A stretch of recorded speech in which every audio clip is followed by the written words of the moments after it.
KHOU 11 News at 6 starts now.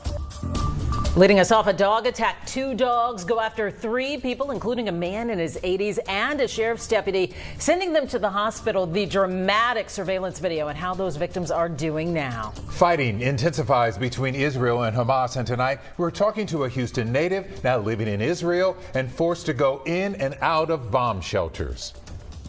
It's just a little scary. Like I have a constant pit in my stomach of just not knowing where things are, or at any moment you could be woken up in the middle of the night and having to run to a bomb shelter.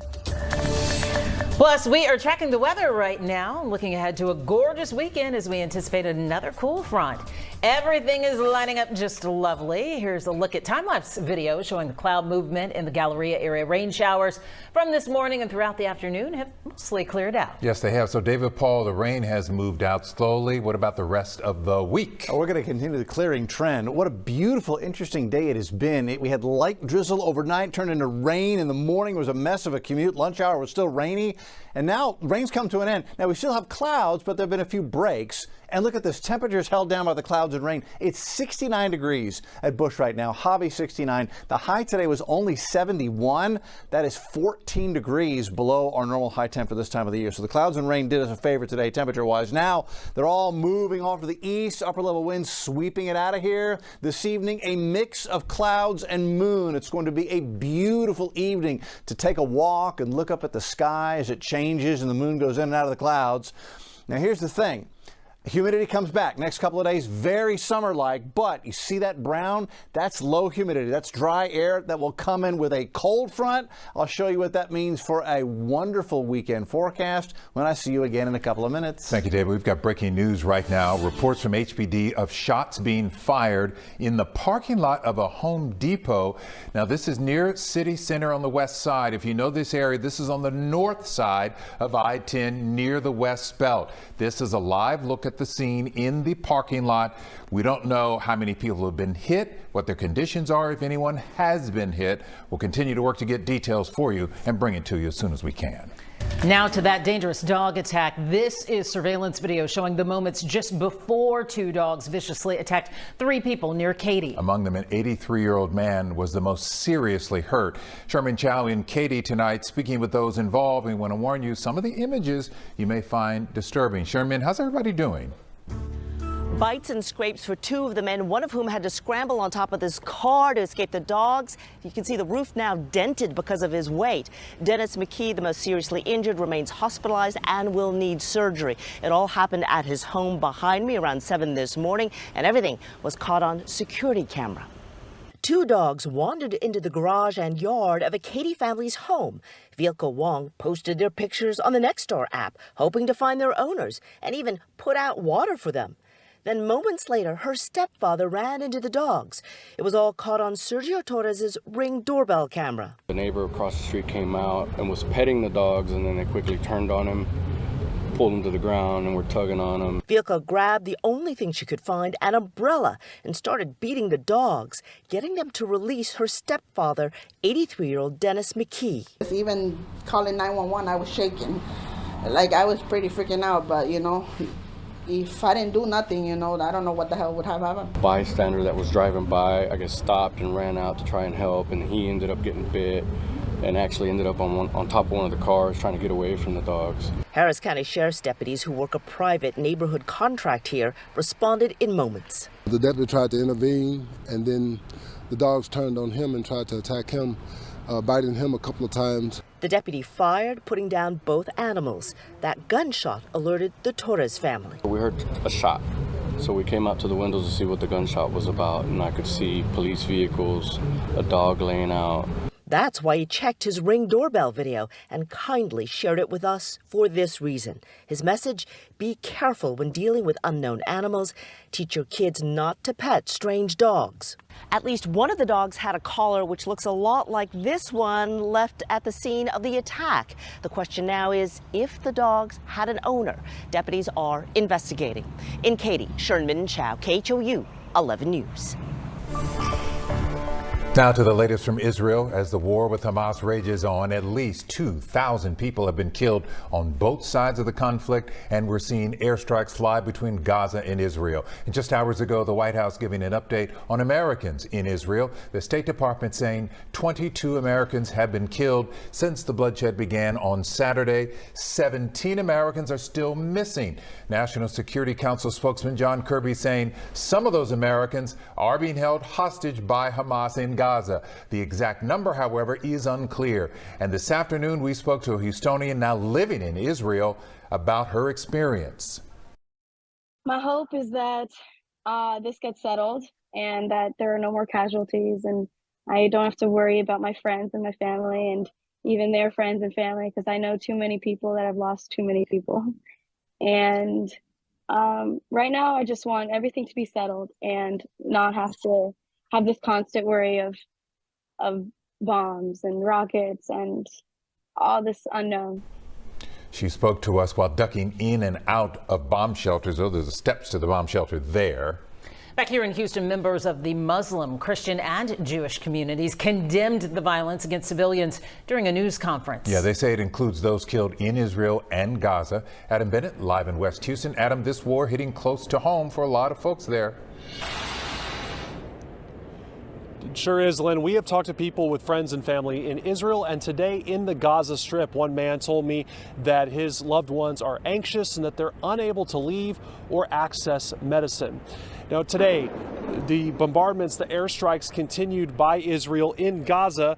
Meanwhile, Hamas also fired rockets from within the territory. At Ben Gurion Airport in Israel, travelers were seen taking cover after hearing explosions overhead.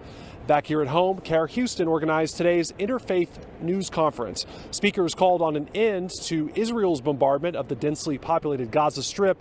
They're also calling on the U.S. to stop supporting those efforts. As we stand here to condemn the violence, we also highlight that the root escalation of this violence is the Israeli occupation of Palestinian land. For over 70 years, the Israeli government has dehumanized and bombarded the Palestinian people. The only way there can be an end to this violence is to end the Israeli occupation. However, earlier this week, many members of Houston's Jewish congregations and politicians on both sides of the aisle gathered in support of Israel. They called the Hamas attack over the weekend a hate-filled slaughter. They believe Israel is obligated to eliminate Hamas, which has been designated as a terrorist organization by the U.S. and many other countries.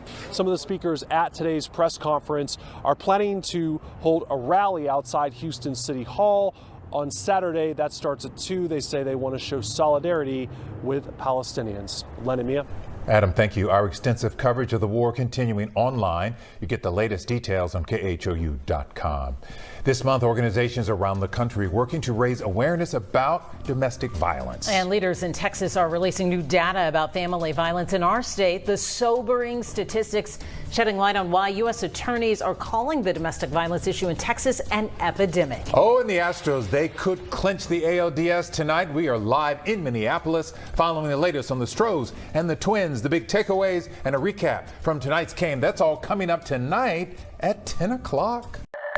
October is Domestic Violence Awareness Month. And today, the Texas Council on Family Violence released its latest domestic violence homicide report. The organization held a news conference this morning alongside all 4 U.S. attorneys for Texas. They gathered in downtown Houston to raise awareness and combat what they say is an epidemic in the state. We want the public to know we stand united against family and domestic violence and for the victims and survivors. The latest numbers are sobering. The organization says in 2022, 216 Texans were killed by intimate partners across 64 counties. 179 of those victims were women, 37 of them men, and the majority of them were killed by guns. Sadly, Harris County leads domestic violence homicides with 51 deaths. The U.S. Attorney's Office says they are working with both state and local law enforcement and local services to fight the ongoing issue and hold abusers accountable. All right, we are celebrating Hispanic Heritage Month. And tonight we are talking to a man making history for the important position he holds. It's a privilege to serve as fire chief for this world-class organization. KHOU Houston Fire Chief Sam Peña says his culture helps him as he works to keep the city safe.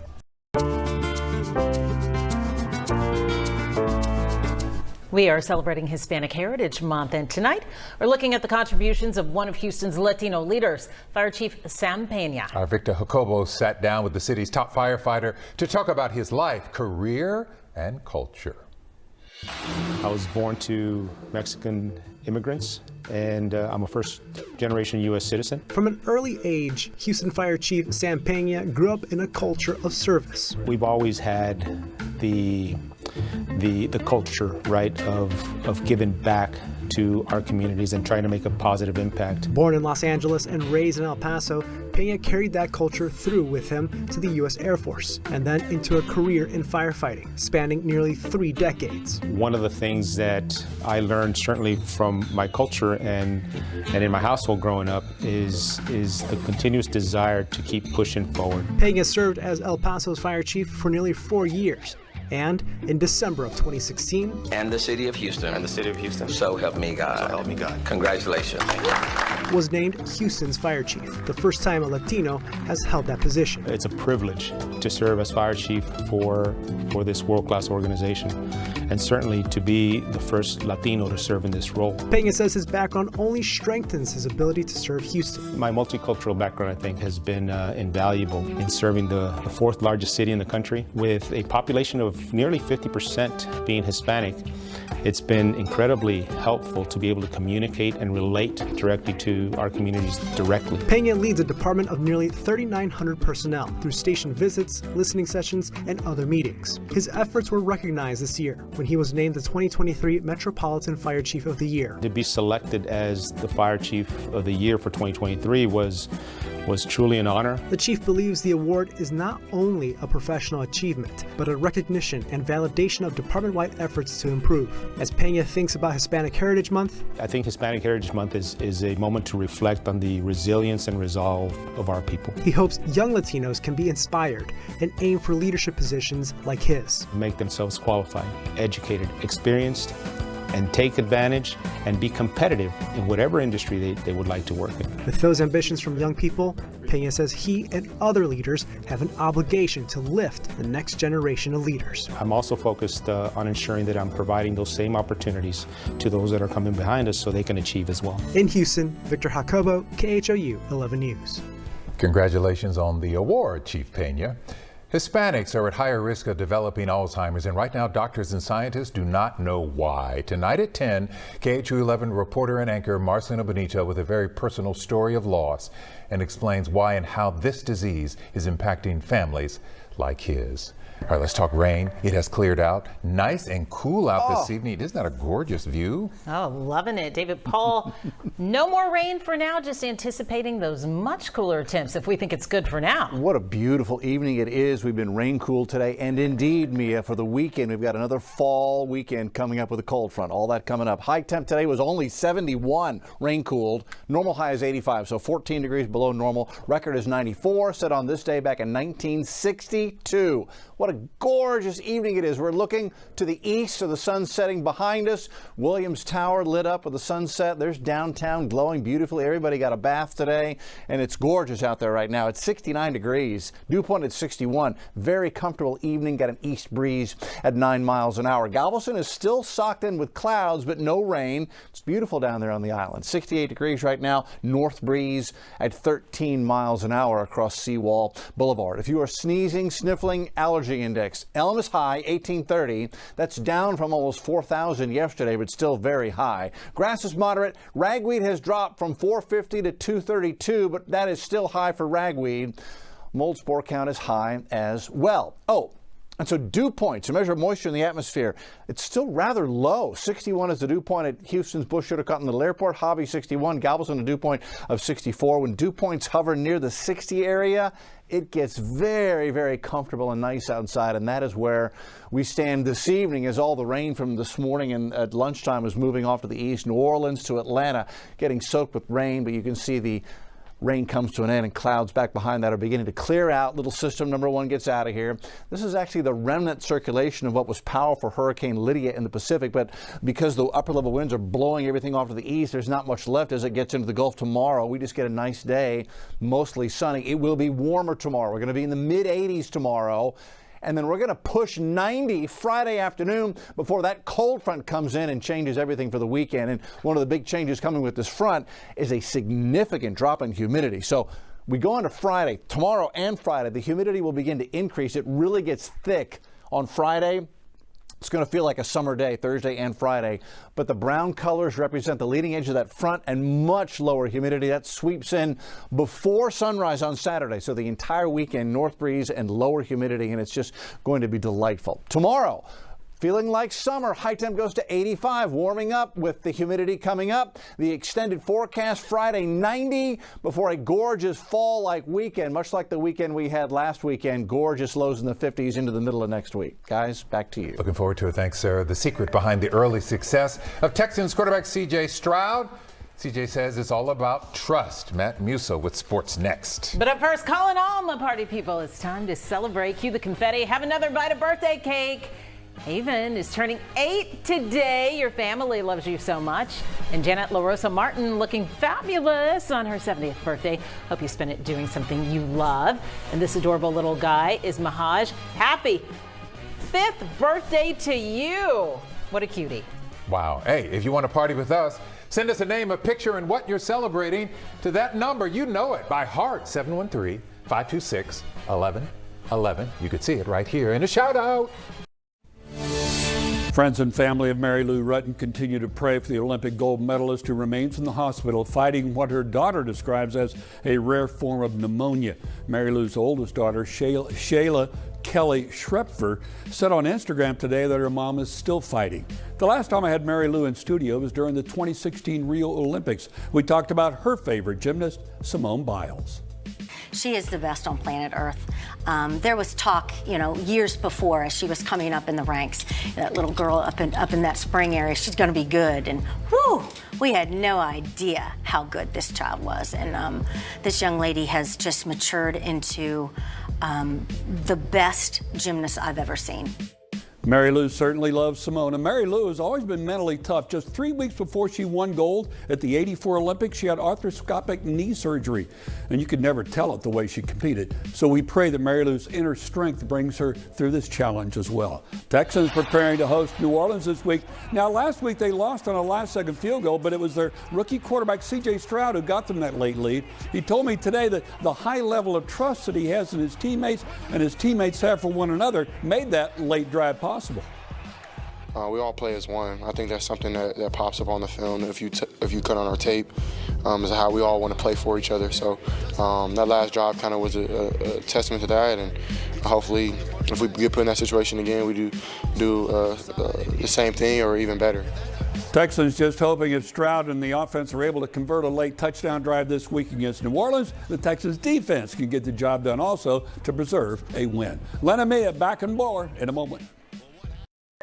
How quickly the time goes by. That's it for us. Thanks for joining us. We're back with the news at 10. Remember, you can get the very latest news and weather anytime on the KHOU 11 mobile app. We leave you now with a moment of zen from the Audubon Sanctuary.